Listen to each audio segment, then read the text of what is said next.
the Slowburner method for fast-paced email interviews. Interviews are great when they work. What makes them work is when both interview partners stay connected, which means that both interview partners stay interested and engaged during the interview. Otherwise, you get this. How long have you been blogging, Johnny? About 5 years. And what do you like blogging about?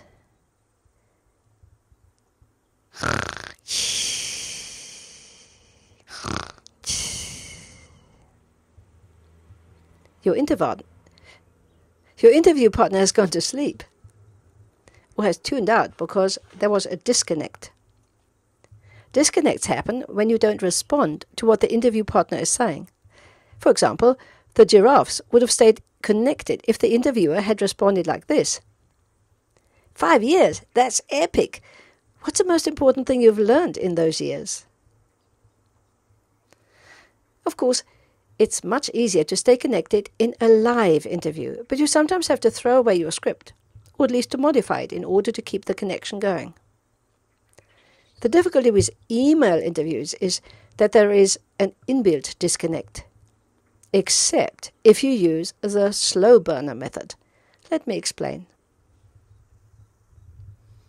I first tried this interview technique with Liz Strauss of blogsuccess.com. Here is my pitch to her. Hi Liz, I've just been compiling a directory of best writing blogs. I was transfixed by a successful blog and lost track of time enjoying your articles. Well done. What a fantastic blog. I subscribed immediately, kicking some other blogs off my homepage to make room for you. Would you be willing to do an interview with me for Write to Done?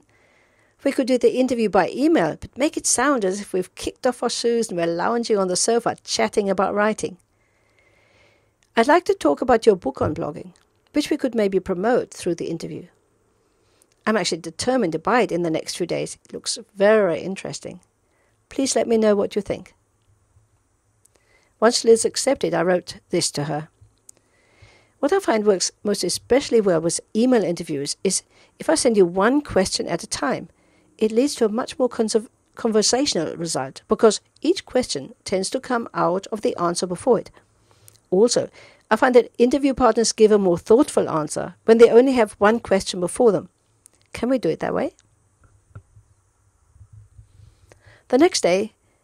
So she agreed, and the next day I started the interview sequence with an email titled Question Number 1 for Write to Done. Here's what I said. Liz, you've been called the most influential relational blogger on the internet. Your articles and fantastic ebook, The Secret to Writing Successful and Outstanding Blog, which I started reading at 1 a.m. and couldn't put down, plonk building relationship with readers right into the center of a blogger's work. What's your sense of how we grow as writers by fostering relationship with our readers? Here's what Liz responded. She said, "You're good," and then proceeded to answer my question. So all you need to do from here on in is to write each question based on the last answer and then send it out to your interview partner as question 1, question 2, and so on.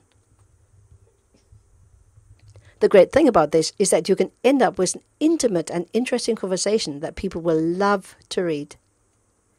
Don't forget to edit the interview at the end.